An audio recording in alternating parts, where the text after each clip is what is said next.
सामने साथ। हे भगवान, हम अपना यह रूप त्याग कर और आपके समक्ष में आते हैं। हे भगवान, नमोस्तु नमोस्तु। चलिए अपना स्थान ग्रहण कीजिए। नमो नमो सिद्धानम नमो आर्यानम नमो चारणम नमो सोमसाफुडम अनंतनम परम सिद्ध भगवान की एक जगवान आदिनारायण स्वामी की एक जानकी महावीर स्वामी की परम पूज्य आचार्य भगवान कुंद कुंद स्वामी की परम पूज्य आचार्य विराट सागर महाराज की परम पूज्य आचार्य श्री योगेंद्र स्वामी सुंदर सागर महाराज की अहिंसा में विश्व धर्म की बोले परम पूज्य शिरोमणि आचार्य गुरु श्री विशुद्ध सागर जी महाराज की।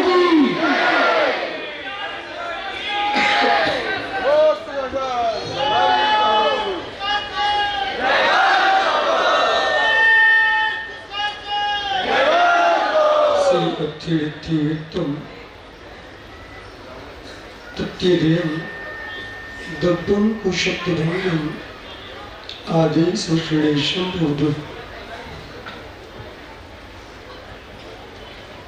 वस्तु वस्तु वस्तु त्रैकालिक है, वस्तु सत है, अपने वस्तुत्व से युक्त है। वह वस्तु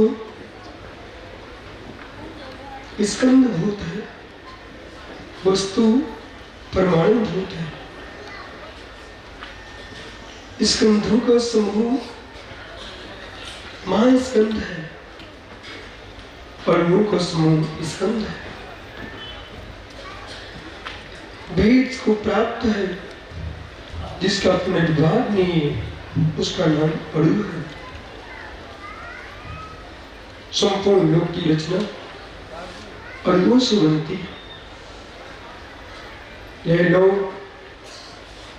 किसी के द्वारा कृत नहीं है, यह लोक किसी से कारित भी नहीं है, यह लोक इससे अनुमोदित भी नहीं है।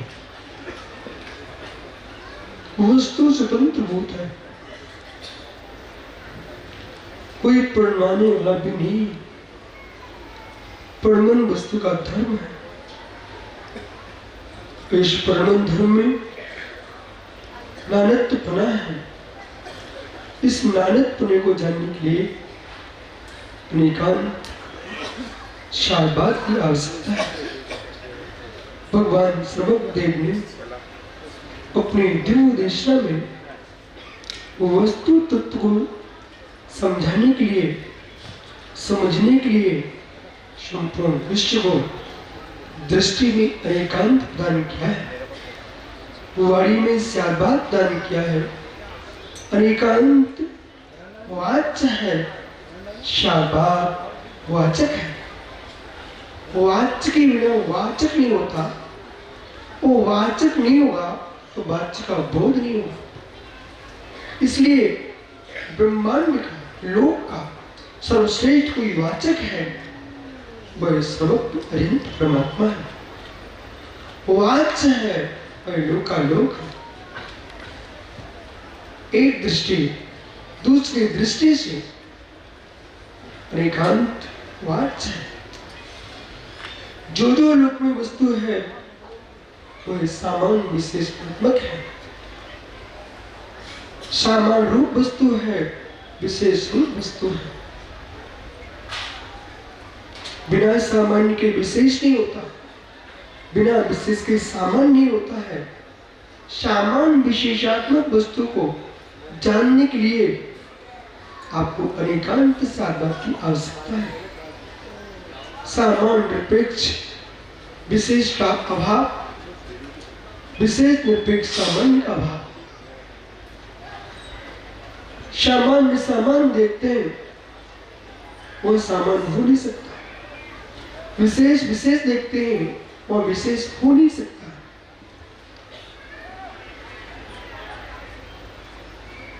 जो विशेष है वो विशेषणों से युक्त है। विशेषण जो है वो वस्तु का आत्मभूत भी हो सकता है, अनात्मभूत भी हो सकता है। आत्मभूत विशेषण वस्तु का लक्षण जब बनता है तो तन्मय भूत होता है। अनात्मभूत विशेषण वस्तु का बनता है तो वह अतन्मय भूत होता है। जल का लक्षण शीतलता है। यह शीतलता कहीं से उत्पन्न नहीं की जाती, इस शीतलता कहीं भरी नहीं जाती है।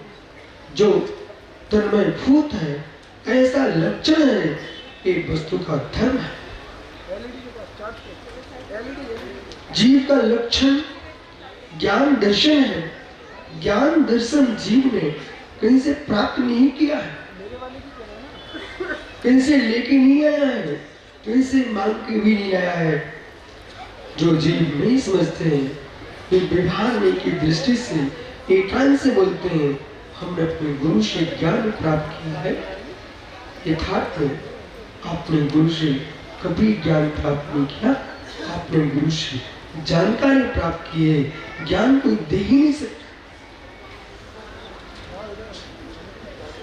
ज्ञान लेने देने की वस्तु ही नहीं होती। जल को शीतलता किसने दी है? अग्नि को उष्णता किसने दी है? चंद्रकांत मणि को जल धारण बनाने की क्षमता किसने दी है? ज्ञान आत्मा को कोई भी नहीं दे सकता। उपचार कथन है, हमने गुरु से सीखा, गुरु ने मुझे दिया है। वो वास्तव में तुम्हें ज्ञान नहीं दिया है, गुरु ने तुम्हें ये दिया। गुरु ने ज्ञान नहीं दिया, गुरु ने ये दिया है। इधर देखिए, एक पेंसिल है, हमने आपको पेंसिल दिखाई तभी तो आप जान पाए। हमने आपको पेंसिल का ज्ञान दिया कि नहीं दिया? दिया। ऐसे बोलने वाले अज्ञानी की संख्या विश्व में बहुत है।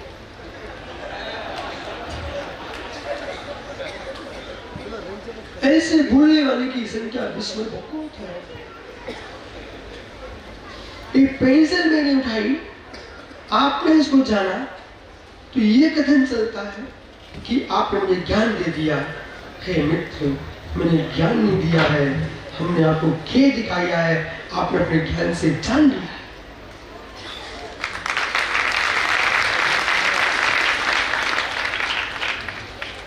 तो लोक में गुरु शिष्य का व्यवहार चलाने के लिए श्रद्धा श्रद्धे संबंध है। ऐसे ही कहा जाता है, गुरु ने मुझे ज्ञान दिया है। भगवान सर्वज्ञदेव ने कहा है, यानी तुम उपचारों में लिप्त हो गए। उपचार को जानने के साथ साथ सत्यार्थ को भी जानना। मुख्या समृद्धि नास्ति, बिना मुख्या समृद्धि, मुख्या समृद्धि नास्ति, बिना मुख्या समृद्धि। मुख्या समृद्धि नहीं होता है, और समृद्धि के बिना मुख्यात नहीं होता, बिना मुख्यात की समृद्धि भी नहीं होती। मुख्यात होगा तभी समृद्धि होती है। समझिए, वो बच्चा कितना श्रेष्ठ है, आपको देख अपनी मस्ती में लगा हुआ है। ऐसा जीवी योगी बन सकता है। समृद्धि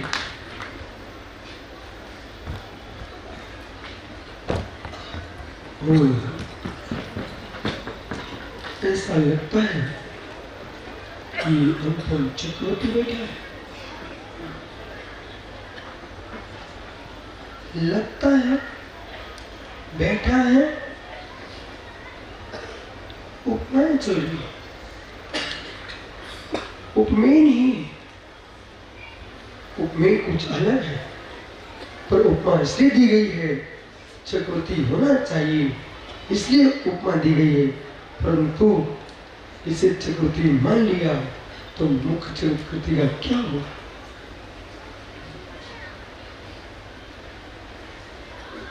बिल्ली को देख करके शेर का ज्ञान कराया जा सकता है, बिल्ली को देख करके शेर का ज्ञान करा देना चाहिए, लेकिन शेर सामने आ जाए तो बिल्ली को भी शेर मत मान लेना चाहिए। सिंह सिंह है, बिलाव बिलाव है, ऐसे ही बिंब बिंब है, अयंत अयंत है।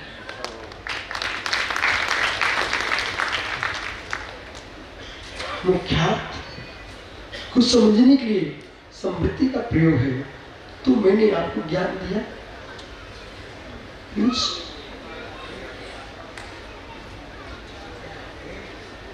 ये ज्ञान दिया। ये पेन का ज्ञान, पेन नहीं होता तो तुमको ज्ञान हो सकता था क्या? पेन नहीं होता तो ज्ञान हो सकता था क्या? तो वस्तु से ज्ञान होता है ना, वस्तु के होने से तुमको ज्ञान हो, ये अज्ञानियों का कथन है। वस्तु की होने से ज्ञान हो गया, ये अज्ञानियों का कथन है। ओ मित्र, वस्तु नहीं हो तो ज्ञानी होता है, वस्तु ज्ञान नहीं है, वस्तु ज्ञेय है।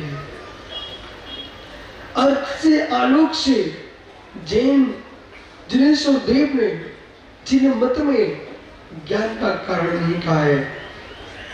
ज्ञान आत्मा नाम की जो वस्तु है, त्रिकालिक है, अहेतुक है, अनुत्पन्न है, अजन्मा है, ऐसी आत्मा का जो धर्म है उसका नाम ज्ञान। वो जो ज्ञान जो है वह मित्र आत्मा कहीं से लेके नहीं आई है, इसका त्रिकालिक धर्म है। इसलिए न ज्ञान को लाया जा सकता है, न ज्ञान को दिया जा सकता है। ज्ञाता का शंख चौसम जितना होगा उसका ज्ञान अपने पास उतना होगा।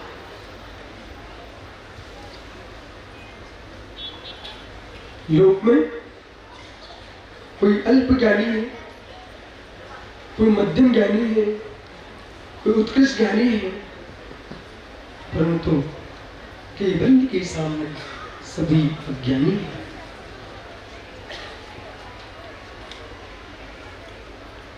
मति ज्ञानी, अवधि मना प्रज्ञान के अपेक्षा ज्ञानी,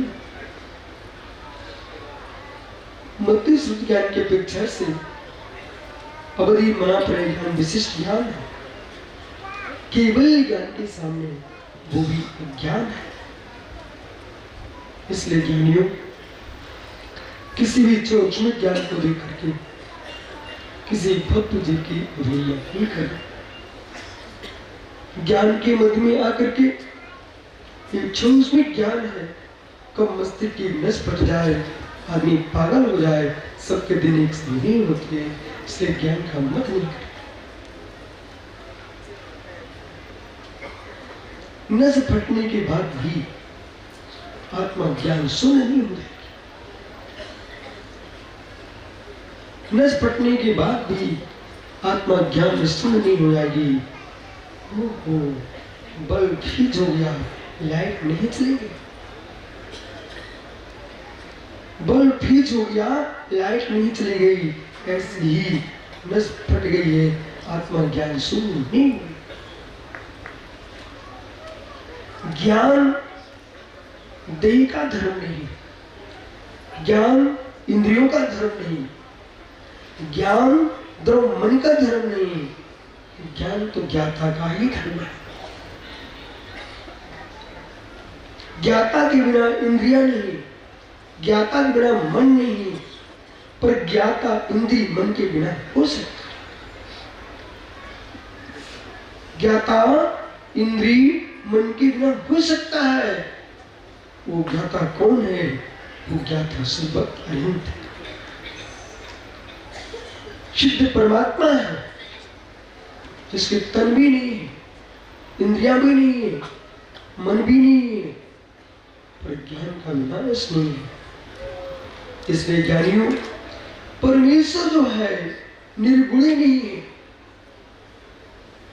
परमेश्वर जो है निर्गुणी नहीं है, जगत का पालनहारा भी नहीं है, जगत का हरणहारा भी नहीं है, जगत का रक्षक भी नहीं है। परमात्मा को ज्ञाता दृष्ट, जो ज्ञाता दृष्ट परमात्मा है, वो किसी की रक्षा नहीं करता, किसी का संहार नहीं करता, किसी का उत्पत्ति नहीं करता है। फिर परमात्मा की भक्ति क्यों करें? वो कुछ करता ही नहीं है। यही जगत का परमात्मा विशिष्ट है। समझिए, भगवान ईश्वर सर्वज्ञदेव जगदीश्वर परम ब्रह्मेश्वर भगवान ऋषभ देव ने कहा अपनी दिव्य देशना में, मैं मात्र जाता ही हूं। फिर मुझे प्रभु आपके पाद में आकर के क्यों आराधना करें? आप देते भी नहीं हो, लेते भी नहीं हो, किसी का रक्षण भी नहीं करते हो, फिर भी भगवान की भक्ति क्यों करते? ज्ञानियों, दर्पण ने आपको क्या दिया? दर्पण ने आपको क्या दिया? क्या दर्पण ने आपको आपका चेहरा दिया? क्या दर्पण ने आपको आपका चेहरा दिया? तो दर्पण ने आपको क्या दिया? जब दर्पण को देता नहीं, आपसे दर्पण ने क्या लिया? उसने आपसे कुछ लिया भी नहीं। एक बार तुम मंदिर जाने के लिए इतराते हो, प्रभु के चरणों में जाने के लिए प्रमाण कर लेते हो, लेकिन सुबह से शाम तक 50 बार दर्पण देखने में कभी प्रमाद नहीं करते हो। दर्पण क्यों देखते हो?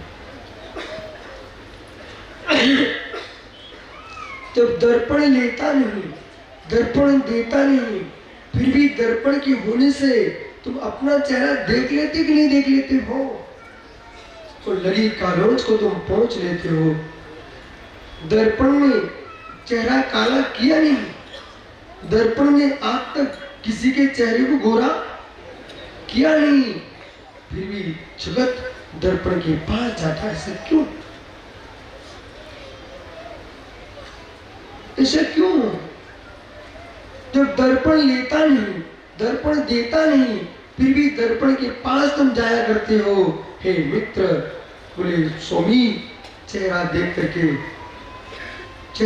करके मैं जान लेता हूँ कि मैं गोरा हूँ कि काला हूँ। जब दर्पण के पास जाकर के तुम ये समझ लेते हो मैं कैसा हूँ, कालोच लगी है तो पूछेगा कौन? दर्पण। जैसे दर्पण तुमसे कुछ लेता नहीं देता नहीं है, ऐसे सर्वज्ञ लेता नहीं देता नहीं, पर सर्वज्ञ के चरणों में जो जाता है वो सब कुछ पा लेता है। जो जानती अनंताम दौवत गुणत पद्धतेम, सो जानती अपारम मोहो खलु तत्सलयम जनते। अरिहंत देव के द्रवगुण पर्याय को जो जानता है, वो निज के द्रवगुण पर्याय को जानता है, उसका मोह विलीन।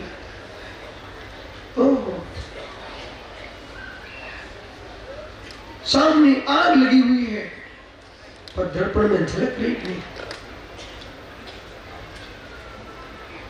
पानी बरस रहा है, दर्पण में झलकता कि नहीं? दर्पण गीला हुआ कि दर्पण जल गया? दर्पण गीला हुआ कि दर्पण जल गया? ना दर्पण गीला हुआ ना दर्पण जला। वो तो जैसा है वैसा ही है। ऐसे ज्ञाता परमेश्वर अनंत भगवान सर्वज्ञ जिनेश्वर कैवल्य को प्राप्त होते हैं। उनके केवल ज्ञान में अग्नि भी झलकती है, पानी भी झलकता है, विश्व का ऐसा कोई द्रव्य पर्याय नहीं होती है उनके केवल ज्ञान में ना झलक रही हो, फिर भी प्रभु प्रभावित होते ही नहीं है। प्रभावित क्यों? उपासना क्यों करें जब कुछ करते ही नहीं है? हे मित्र, वे नहीं करते पर हो जाता है। वे नहीं करते पर हो जाता है। ध्यान दो मैं क्या बोल रहा हूं। वे नहीं करते पर हो जाता है। इधर देखो, जब तक समझ नहीं तब मैं बोलता रहूंगा। वे नहीं करते पर हो जाता है। समझ वे नहीं करते पर हो जाता है। सूर्य कमल नहीं खिलाता पर सूर्य को कमल खिलाता। वे नहीं करते पर हो जाता है। वे नहीं करते हो जाता है। चांद कुमुदनी को नहीं खिलाता पर कुमुदनी खिल जाती है। पर चांद न खिले तो कुमुदनी नहीं खिलेगी। सूर्य न हो तो कमल भी नहीं खिलेगा। हे मित्र, अग्नि कुछ नहीं करती है। अग्नि अपने में ही रहती है पर रोटी बन ही जाती है। अग्नि ने क्या किया है? अग्नि अपने में ही होती है, वे कुछ नहीं करते, हो ही जाता है। ओ अरहंत सर्वज्ञ देव को तो बात छोड़िए, अरहंत सर्वज्ञ देव की बात छोड़िए। अरहंत देव के प्रतिबिंब के ब्रश से वे कुछ नहीं करते, हो ही जाता है। अनादि मिथ्या दृष्टि भी प्रभु के चरणों में आए, सम्यक दृष्टि बन जाता है। वे कुछ नहीं करते, हो जाता है। जो कमजोर शक्ति वाले होते हैं उन्हें करना पड़ता है। अतुल बलधारी को करना ही पड़ता, हो जाता है। वे कुछ नहीं करते, हो जाता है। पुण्यशीलों को बहुत काम करना पड़ता है। पुण्यशीलों को बहुत मेहनत करना पड़ती है। पुण्यशीलों को बहुत पुरुषा करना पड़ता है। तो पुण्य आत्मा के होने में से वे कुछ नहीं करते, हो जाता है। कोई के मोड़ा मोड़ी हो तो देखो बेचारे को, इतना भटके होता है, वे यहाँ भटके हो कि ये लाओ वो लाओ ये लाओ वो। लेकिन तीर्थंकर बालक का जन्म होता है, वे कुछ नहीं करते, सोदर आ जाता है।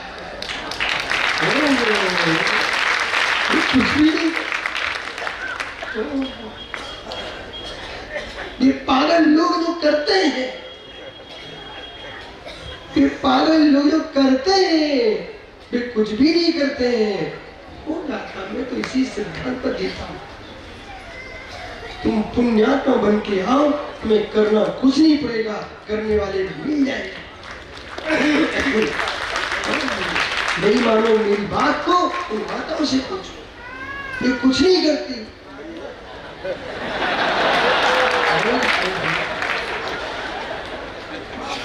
कुछ नहीं करती हो, पर इनको अनुपम जैसे लोग,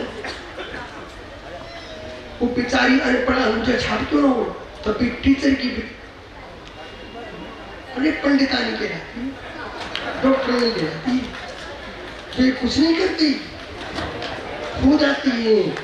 जब एक नारी कुछ नहीं करती है, गरीब की बिटिया भी और राजकुमार से शादी हो जाए तो उसी दिन से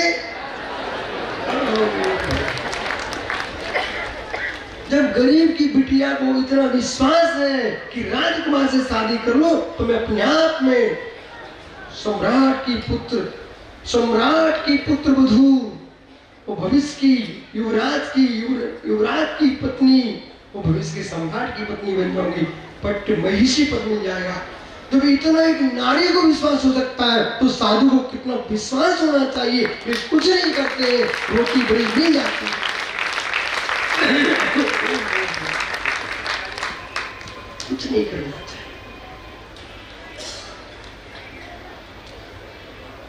पुण्यहीनों को करना ही पड़ेगा। पुण्यात्मा कुछ नहीं करना। या तो पुण्यात्मा बन के आओ तो कुछ नहीं करना पड़ेगा, क्या पुण्य पाप का क्षय करके आओ, कुछ भी नहीं।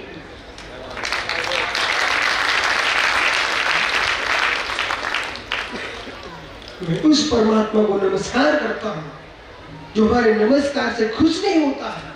मैं उस परमात्मा को नमस्कार करता हूँ जो मेरे नमस्कार करने से खुश नहीं होता है, वो निंदा भी करूं तो नाराज नहीं होता है।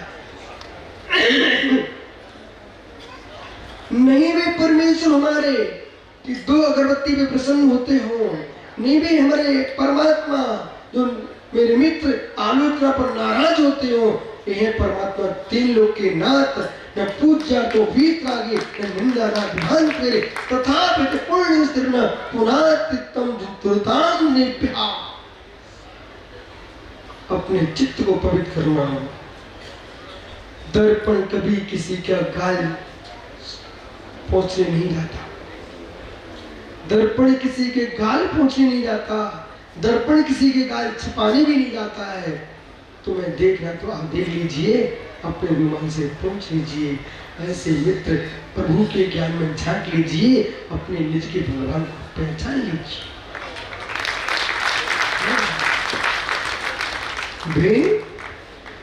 वे कुछ नहीं करते, हो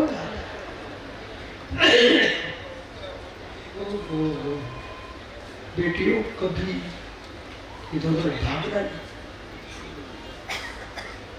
उज्जवल कुल जैन कुल में तुम जन्मे हो और निर्णय करो अपने जीवन का। ये देश में हमारे जिन शासन में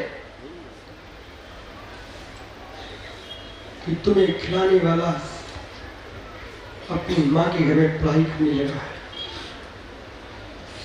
तुम्हें खिलाने वाला कहीं ना कहीं कमाई करने लग गया।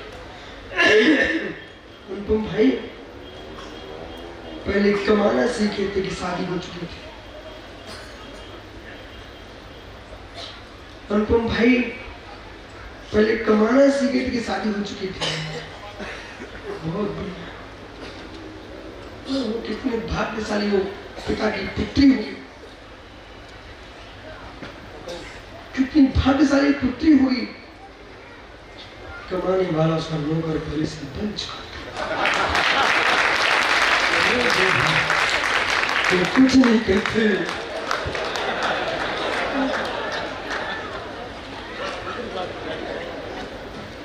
कुछ नहीं, आज भी समूह में सत्य समझ में नहीं आए तो ये दूसरों को भूल के देख के रो, सत्य समझ में आ जाए दोनों मुश्किल।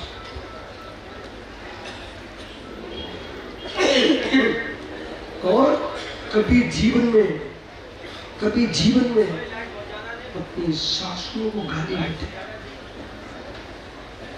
कल्लू कालसर जितनी माता बैठी, अपने जीवन में कभी अपनी सासू गाली मत देना। कर सकते नियम ले लो, एक नियम है, कोई त्याग थोड़ी करा खाने पीने। जो मर गई ना उनको भी मत कोसना। ले लो नियम, ले लो, नंबर आने का पड़ी जो बनने वाली बहनों में भी कर लो। आप लोगों से कह रहा हूँ, अब वो क्या नियम, अपनी सासू गाली मत देना। सच्चे इंसान हो तो आज नियम ले लो, अपने सासू गाली मत देना। कितना भी नियम ले, कितने पुरुष हाथ उठाना ना, बहुत बढ़िया। लेकिन पुरुषों ने नियम ले लिया।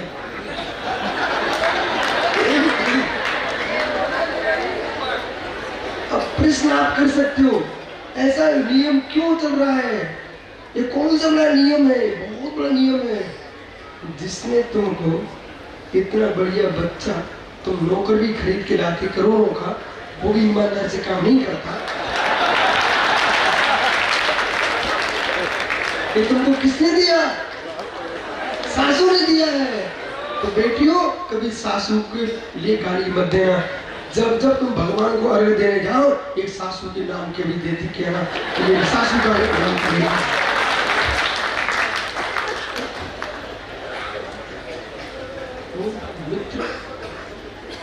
आप गाली मत दे अपनी सासू को। बोले क्यों? जिसने अपनी बेटी तुम्हें दी है, अब आगे बेटी दी है, तुम्हारे कुल को जाजुल मान करेगी, वो संतान जन्म देगी, सनातन जिन शासन को जयवंत करेगी।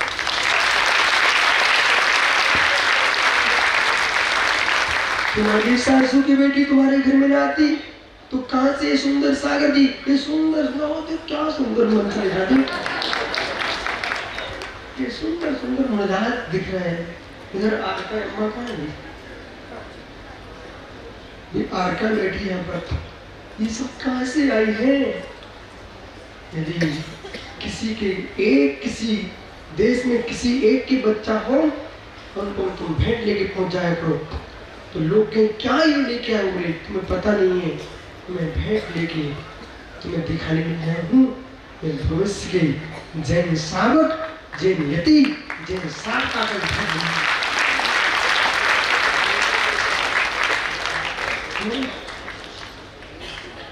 ये दृष्टि नहीं बनेगी। दानती धर्मती दोनों की उत्पत्ति तभी होगी जब बेटा बेटी है स्वच्छ हो।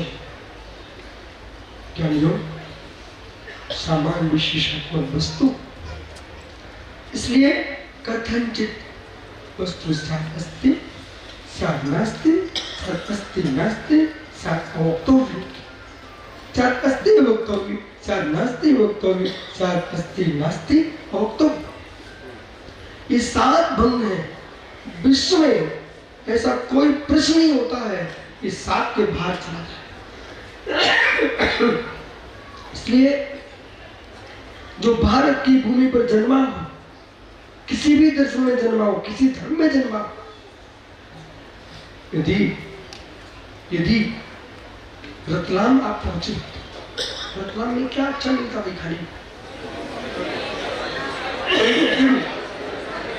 मित्र कितनी जल्दी चिल्लाने लगते, खाने की आदत कितनी पुरानी है। तो रतलामी ऐसे, अब माना कि कोई रारा आया कहां से, गुवाहाटी से, अब वो गुवाहाटी पहुंचा तो यहां से जब जाएगा ना, एक पैकेट लेके जाएगा, और यदि नहीं लेके गया तो मालूम से घर की, तुम रतलाम गए,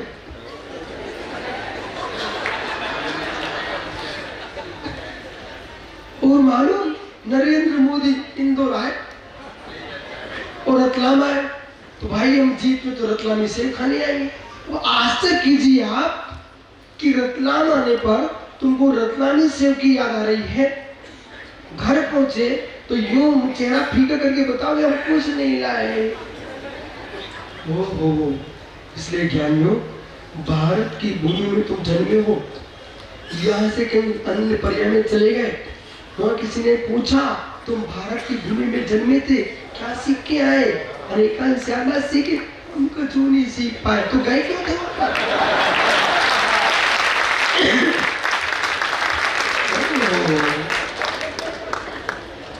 इसलिए स्याद् अस्ति स्याद् नास्ति, स्याद् अस्ति नास्ति, स्याद् अवक्तव्य, स्याद् अस्ति वक्तव्य, स्याद् नास्ति वक्तव्य, स्याद् अस्ति नास्ति वक्तव्य। ये 7 भंग है। संपूर्ण विश्व के प्रश्नों का समाधान यानी इन्हीं 7 भंगों के अंदर है। इसलिए स्याद् बात संशयवाद नहीं, स्याद् बात संशयवाद नहीं, स्याद् बात सत्यार्थ है, कथनचित बात है। जो लोग स्याद् बात को नहीं समझ पाए, उन्हें संशय बात कह दिया, लेकिन विश्वास मानिए संपूर्ण लोग के विषम बात को दूर करना है तो स्याद् बात सीखना ही पड़ेगा, अनेकांत दृष्टि लाना ही पड़ेगा। प्रभु ने अपने दिव्य देशना में प्रथम योग, किरण योग, श्रवण योग और द्रव्य योग 4 नियमों की व्याख्या की। यही 4 नियम द्वादशांग सूत्र के रूपक हैं और यही 4 वेद हैं। इन 4 नियमों का जो ज्ञाता है वही चतुर्वेदी है। जो 2 वेदों का 2 नियम ज्ञाता है वो द्विवेदी है। जो 3 वेद नियम ज्ञाता है वो त्रिवेदी है। जो 1 का ज्ञाता है वह मित्र पाठक है। और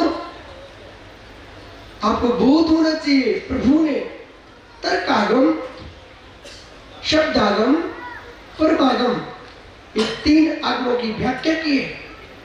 तर्कागम, शब्दागम, परमागम, 3 आगम है।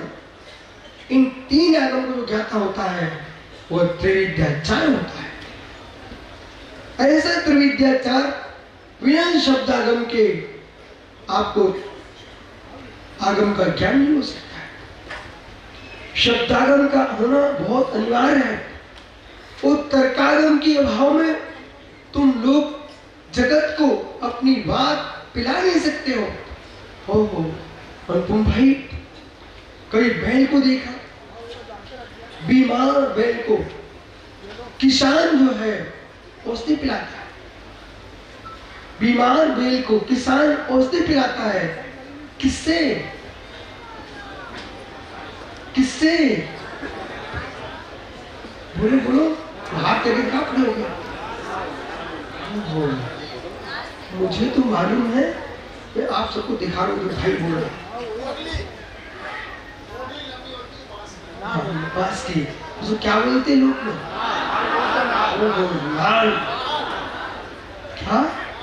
लाल। चम्मच से पिला।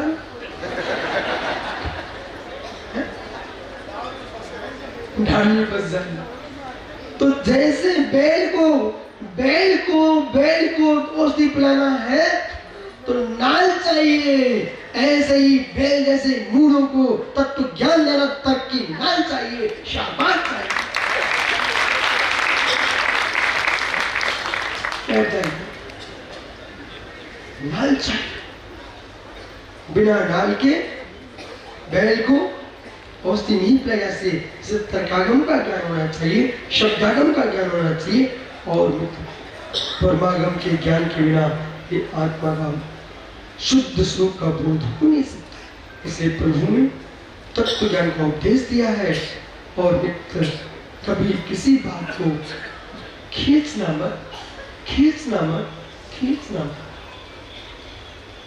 शीतल तीर्थ में कोई पूजा करने आए, चंदन की जगह अच्छा चढ़ा दिया तो गारबच्चा काम बता। और क्रिया के पीछे विशुद्धि का क्या बताता है? मित्र, हम शादवादी हैं, हटवादी नहीं। पूर्वान पूर्वी, पश्चातान पूर्वी या तो तत्वान पूर्वी चलता है। वो तो भक्ति से आया था, आलम्बन था। चंदन की जगह क्या चढ़ा दी उसने? अच्छत। ठीक है, अच्छत भी द्रव्य है, चंदन भी द्रव्य है। मारना, डांटना मत, मारना मत, डांटना मत। उसकी विशुद्धि को जीवित रहने देना। जब पूजा करे तो उसकी प्रशंसा करना, बाद में समझा देना तुमने इस विधि से करे तो और फल मिलेगा। तो तुम्हारे पैर पड़ेगा। संसार में टोका टपका से सिर भी डरता है। सारे विश्व की हत्या की है, मंदिर खाली कराए तो टोकने वालों का है। टोको। तुम 50 साल से पूजा कर रहे हो, कितना श्रेष्ठ काम किया। कोई आज आ गया नया आदमी तो ये मत सोचो मेरी गद्दी चली जाएगी, ये सोचो भविष्य में तेरी गद्दी यही चलाएगा। प्रभु की शानदार दृष्टि से मां, अब तुमसे क्या पूछे? मिक्सी वाले से क्या पूछे? मेरा जीवन बर्बाद हो गया। मिक्सी वालों से क्या पूछे? सुबह शाम पूछो उनसे, ये मेवाड़ मारवाड़ क्या बोलते हैं? ऐसा पागड़ में तो समय कर रहा थे, ताला चला तो बोले पागड़ को, चलो पागड़। और पागड़ ये तो बताओ कि माँ जो है मटकी में मक्खन कैसे निकालती है? कोई लंबा आदमी गांधी खड़ा हो जाए जल्दी, मक्खन कैसे निकलता है? तो झुकना पड़ता है। आगे बढ़ाओ हाथ। अच्छा, अरे पिता नरपिसिद्धे एकेने करसंती एकेने सतलंती। एक को खींचिए, एक को ढीला कीजिए, एक को खींचिए, एक को ढीला कीजिए, तो मथानी घूमती है तो मक्खन निकलता है। परंतु खींची रह गए तो, ढीली रखे तो, और छोड़ दिया तो, ऐसे ज्ञानियों निश्चय विभाग, एक को खींचो दूसरे को ढीला कीजिए, पर छोड़ना दोनों को नहीं, दोनों हमारे में है।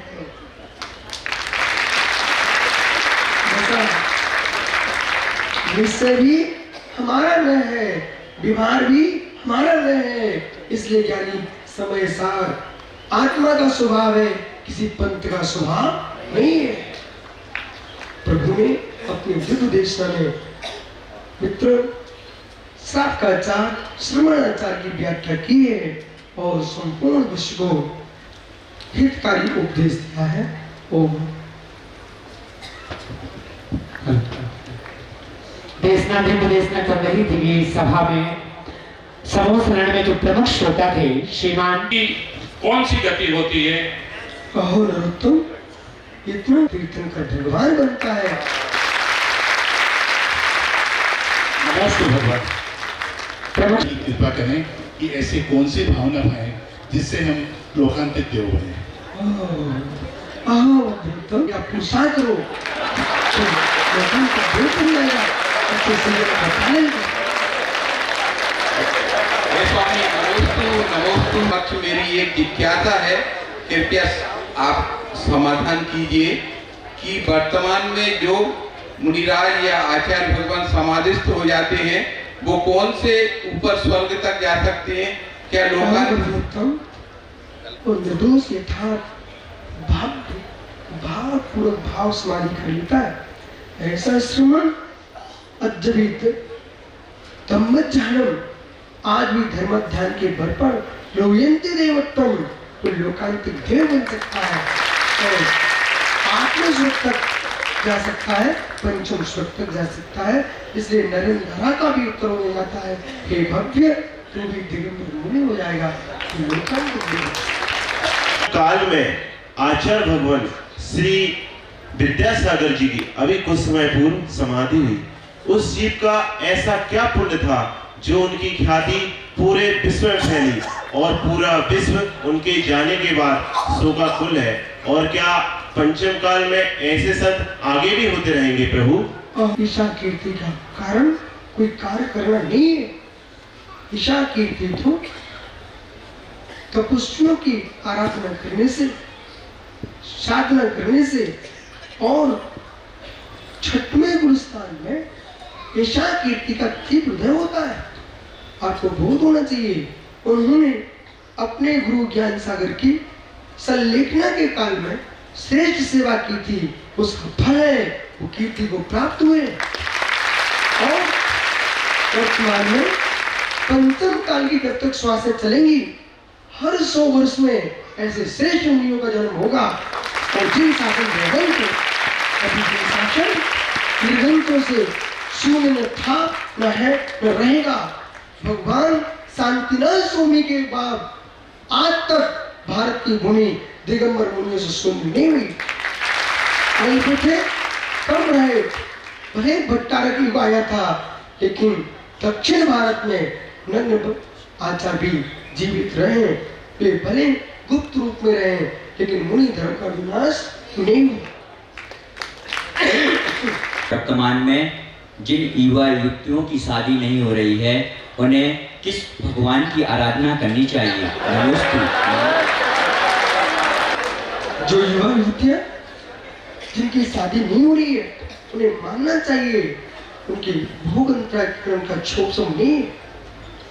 और भोग अंतराक्रम का क्षोभसम श्रेष्ठ नहीं है, तो उन्हें कहीं जगत में भटकने की आवश्यकता नहीं है। भोग सामग्री आपको बोध होना चाहिए। जो तीर्थंकर चक्रवर्ती पद पर आसीन थे, ऐसे शांत गुण तरह इनकी आराधना करो। और आराधना भोगों के लिए नहीं करो, भोग त्याग करने के लिए करो। और यदि आप भगवान की आराधना करोगे, भोग सामग्री क्या, आपको सिद्ध सामग्री प्राप्त होगी। इसे तुच्छ की क्या भावना रखते हो, और शांत करना की भक्ति करो, आदिनाथ की भक्ति करो, सारे काम अपने आप हो जाते हैं। ओम।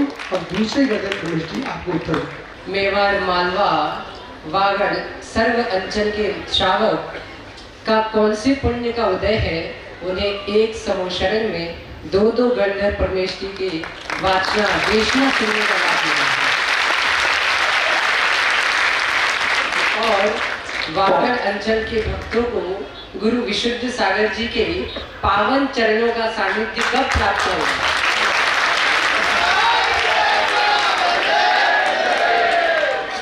भव्य आत्माओं, सवाल तो बहुत अच्छा पूछा है। एक संवत्सरण के अंदर दो नहीं, भगवान महावीर के संवत्सरण में 11 गंधर्व हुए हैं। इसलिए जब साथी से पुण्य का उदय होता है तो हमें अनेक गंधर्व परमेष्ठी प्राप्त हो जाते हैं। और रही आचार्य विशुद्ध सागर महाराज के बागड़ प्रवास का, तो हो सकता है 2025 में आचार्य महाराज का चतुर्मास बागड़ प्रवास में भी हो सकता है। हे भगवान, नमोस्तु नमोस्तु नमोस्तु। कर्म सिद्धांत के अनुसार सदैव होता है, तो क्या उसके कर्मों का बंध होता है और उनका फल और जाप करने से क्या क्षय हो सकता है? प्राप्त होते हैं, फिर भी कुछ कर्म 1.5 गुना न्यायाम प्रमाण कर्म सत्ता में पड़ा रहता है।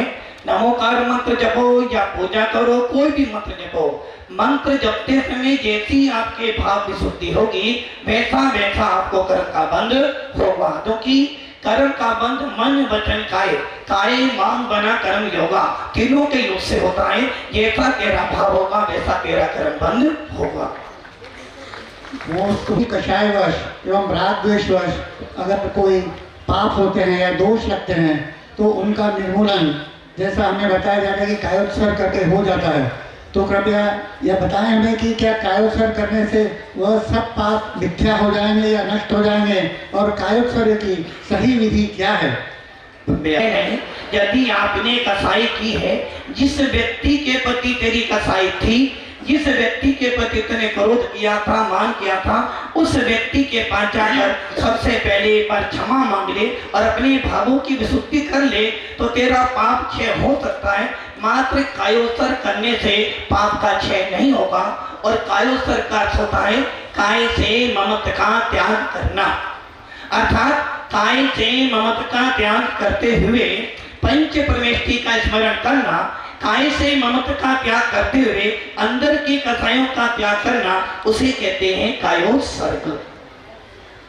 बहुत लोग नियम लेते हैं कि जब तक वो आलू नहीं खाएंगे तब तक के आलू के त्याग है, तो नियम लेने की सही विधि क्या है?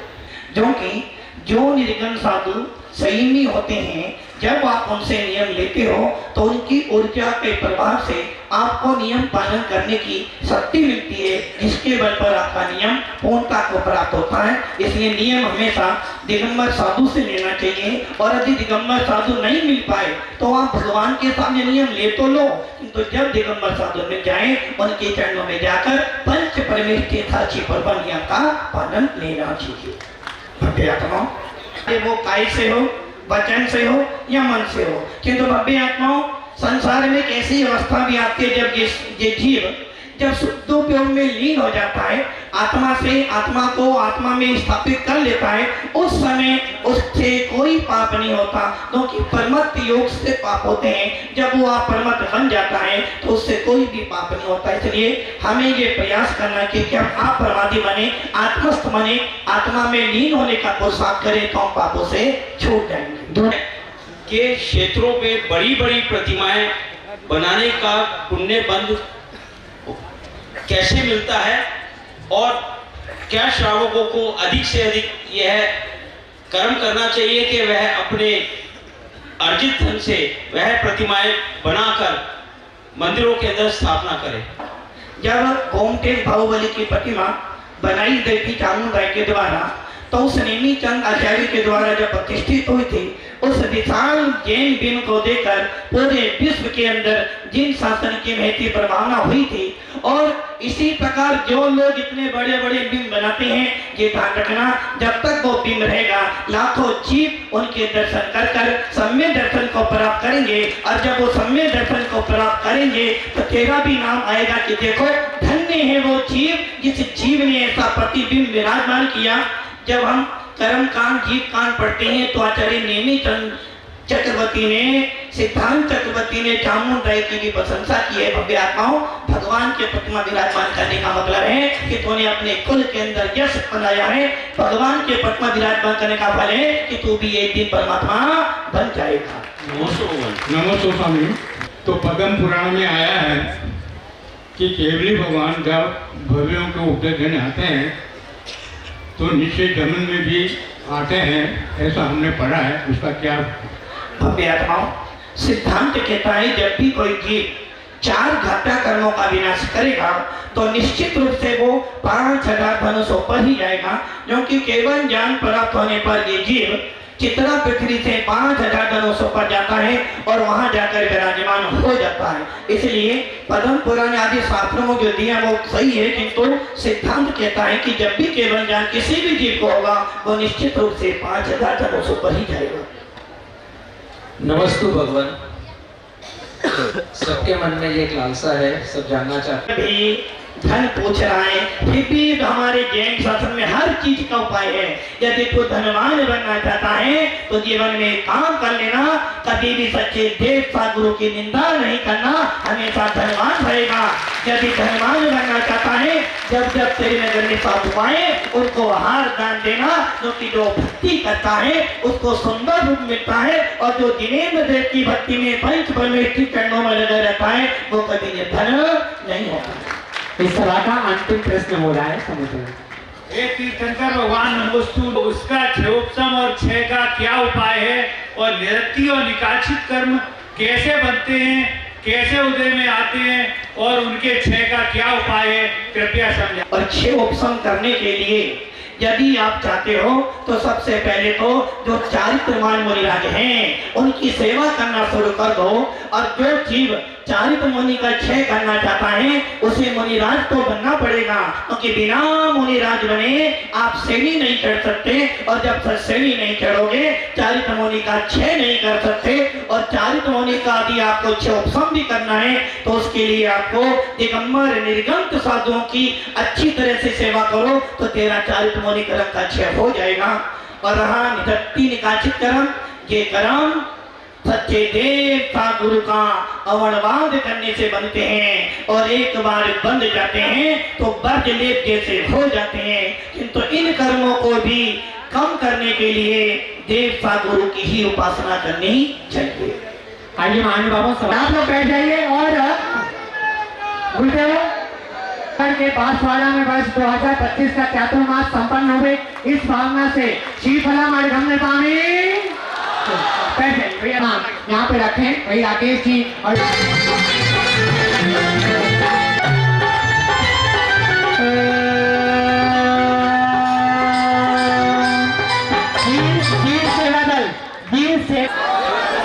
पीछे मंच की तरफ जितने लोग हैं वो वहां से जयपुर राजस्थान के भक्तगण भी ये भावना बा रहे हैं कि गुरुदेव चातुर्मास आपका संपन्न हो गए, और 2 आचार्य महाराज करें तो 1 आचार्य महाराज का तो चातुर्मास मिले ही मिले, ये भावना भा रहे हैं।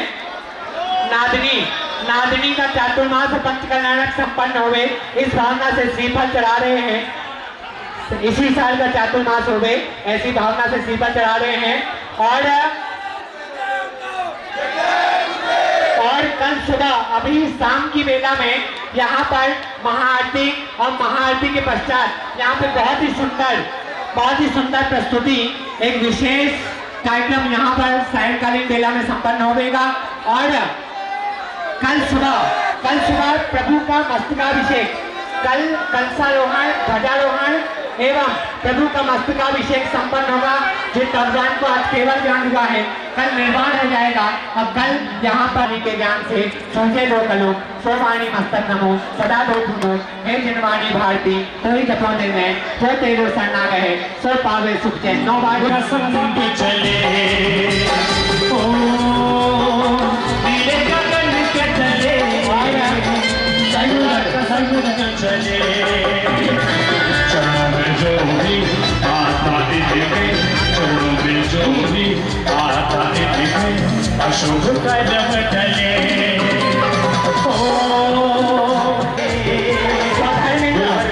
हाँ चलिए।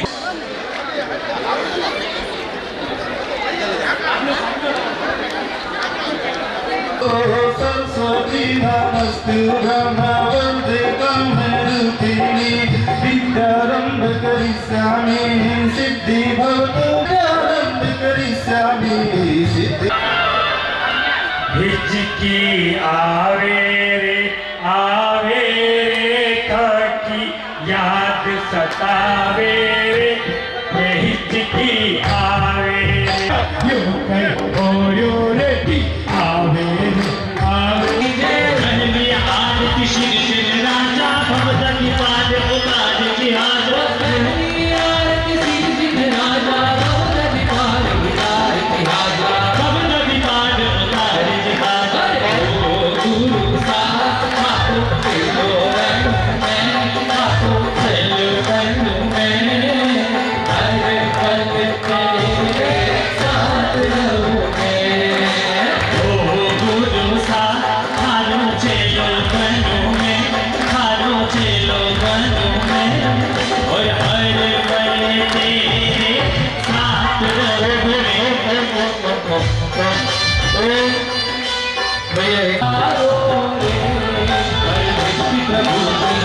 आरती उतारो रे हरे मंगल गाओ रे दीप जलाओ रे सब मंगल गाओ रे।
सुनो तो सही मैं बोल रहा हूँ।